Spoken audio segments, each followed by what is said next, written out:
all, and welcome back. I hope everyone is doing really well.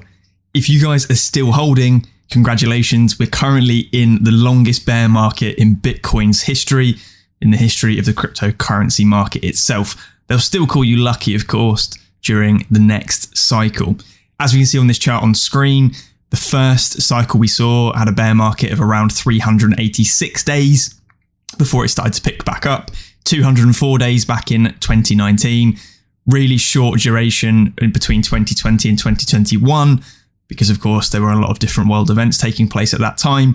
And from 2022 to date, we're at 500 plus days in a negative year-over-year position for the price of Bitcoin. And of course, that reflects the wider cryptocurrency space in general. Interestingly enough, though, there's some more charts here from 𝗟𝗚𝗡𝗞𝗦 or Into the Cryptoverse over on his particular platform. Someone shared this image. It's effectively a logarithmic regression of the cryptocurrency market cap with some different trend lines. So we can see the blue one being the total market cap, this top green line being the upper band, the lower band, of course, being the bottom green line, and then red being fair value based on this logarithmic regression. What we can see, though, is the current market cap of 1.055 trillion.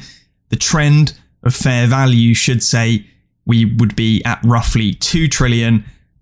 Current undervaluation of the cryptocurrency market cap is somewhere around 50% based on this particular metric.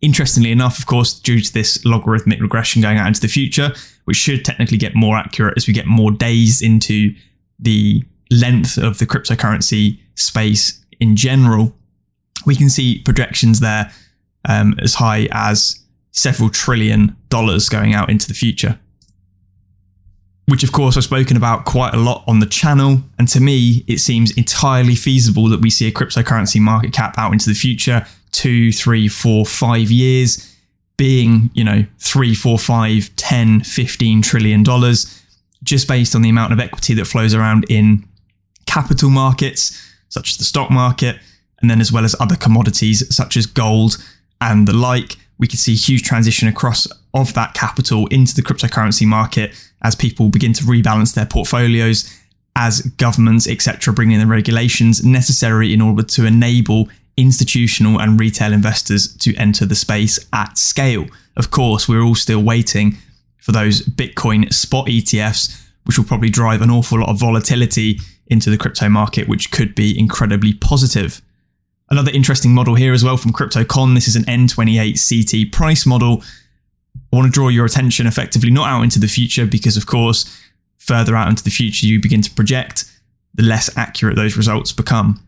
More interestingly, I want to take a quick look at, we're in cycle 3 at the moment, and we're in phase 3, which is the green year accumulation, up until November 28th, 2023.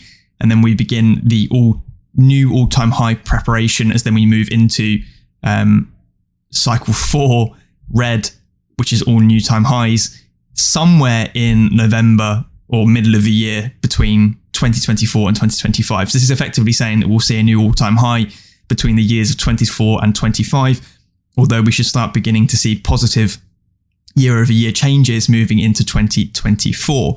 And of course, we've got some very positive news for the likes of HEDERA as well moving into 2024, when we should start seeing things like community nodes, and obviously that helps the permissionless DLT itself scale. Anyway, enough about what's happening on the kind of market side of things, because as many of us know at the moment, it's not been a great month of August for majority of cryptocurrencies. A lot of things are bleeding out, and there's a lot of negative sentiment at the moment for the crypto markets as things become very quiet. Wanted to cover this though because it's very interesting.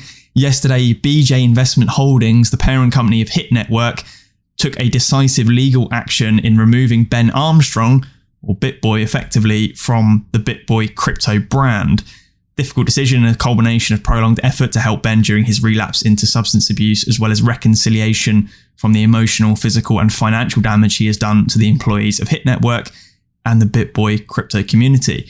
So potentially this is the last we see effectively of Ben Armstrong, because somehow he's been fired from BitBoy Crypto.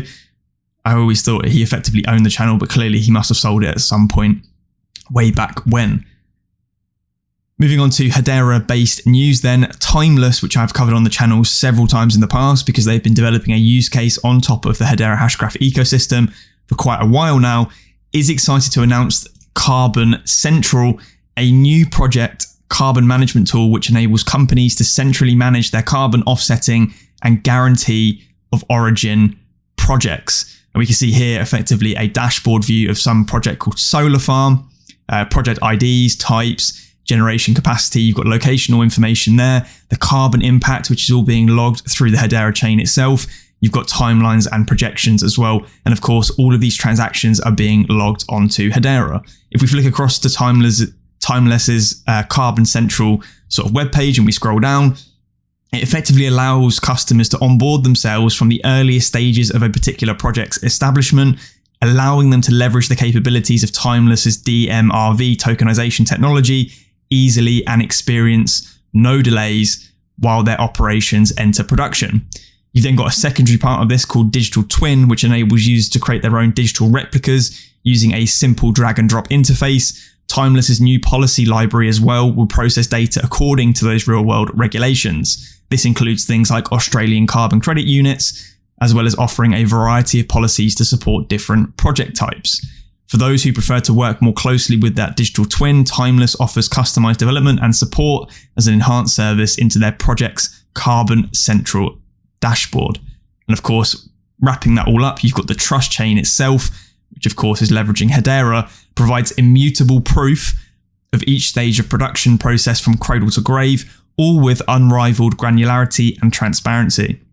For any policy type or product type, from carbon offsets to green resources, the trust chain provides producers with detailed reports for each unit of token they create. And again, this is very, very similar to how @.io operates, of course, them being within the apparel industry and Timeless being in the carbon capture and credit industry. We can see here like a sort of sample infographic of how one of these chains would effectively look. You've got different transactions taking place based on different input types. You've got some manual ones here, such as meter calibrations across different times. Interestingly enough here, this is on the minute scale. So again, we could see, or this could give an indication to the volume of transactions we'll be hitting the mainnet at some point in the near future. You've then also got things like MQTT devices, which appear to be automatically processing transactions onto the mainnet itself. And these have got associated kilowatt values. So if we take the example of this being a solar farm, as we saw in one of the examples, solar farm here, of course, it's obviously logging every so many minutes, every 10 minutes, 5-10 minutes, the amount of kilowatts that are being delivered from this solar array, as well as things as well by looks like carbon, 1 ton of something. So really interesting here, and we could see and get a bit of an understanding as to how many transactions we could see being processed on the HEDERA mainnet based on a use case of this kind of scale. Something pointed out as well by Whiskey, or HBAR Whiskey over on Twitter, was the HEDERA testnet humming along with 157 million transactions in 24-hour period, and a couple of new NFTs as well being minted by Timeless themselves, which appear to be how they're also processing parts of these transactions. You've got renewable energy certificates that their platform is minting on HEDERA itself as part of those projects that are onboarding themselves through that Timeless ecosystem effectively that they're beginning to build on top of HEDERA. So again, we're looking at these different use cases from tracking apparel through supply chains right the way through to carbon credits on the opposite scale, and absolutely everything in between to do with tokenization of anything happening in the real world can obviously be done immutably on HEDERA. And that is due to the power of it being incredibly fast, scalable. You've got that ABFT security, as well as predictably low fixed fees in US dollars and not actually scaling with the token itself. Some more major news though, hot off the press over the last 20 hours or so. Carbon-Based Co has partnered with the HBAR Foundation and ImpactX to launch Asia's first digital carbon registry. We believe in a future where the balance sheet of our planet lives on the public ledger, and we're excited to see Carbon-Based and ImpactX adopt the HEDERA Guardian to build a digital native registry. GCR will enable digital MRV, streamline project enablement, and improve carbon credit management, unlocking a new era of transparency, trust, and impact in the fight against climate change. You've got a couple of different people there. We're excited to announce a collaboration with the HBAR Foundation. said Max Song, who is the CEO and founder of Carbonbase. Our previous work in supporting climate solutions adoption in APAC. So again, I've mentioned quite a few times recently about how good or how strong the adoption is from the APAC or Apache region, which of course is over in Asia, that area of the globe. Naturally drove us to find new ways to inspire and aid climate action by leveraging the robust partnerships of the HEDERA network alongside ImpactX's visionary product approach for global NGOs. We aim to create a next-gen carbon market infrastructure.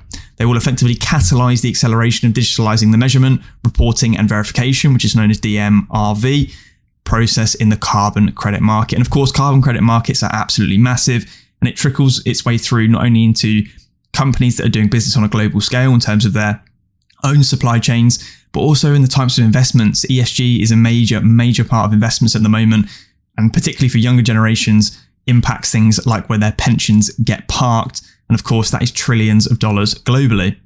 ImpactX is obviously proud to build on the work serving those global NGOs with digital tools and operational frameworks that make their important efforts more productive. So again, another major sort of carbon-based use case that will be taking place on HEDERA. And again, we can see this going live soon. Right then, hopefully you guys did enjoy that video. I know it's a bit shorter than usual, but like I said, at the moment, the crypto space in general is very, very quiet. Make sure you subscribe though, as when there is more information regarding the crypto markets, we start seeing more price action, and of course, more information around the latest HEDERA use cases and news. I do cover it on this channel. If you did enjoy the video, please leave a like. Also, feel free to drop a comment. I do try and respond to as many of them as I possibly can. And until the next one, I'll catch you then. Cheers.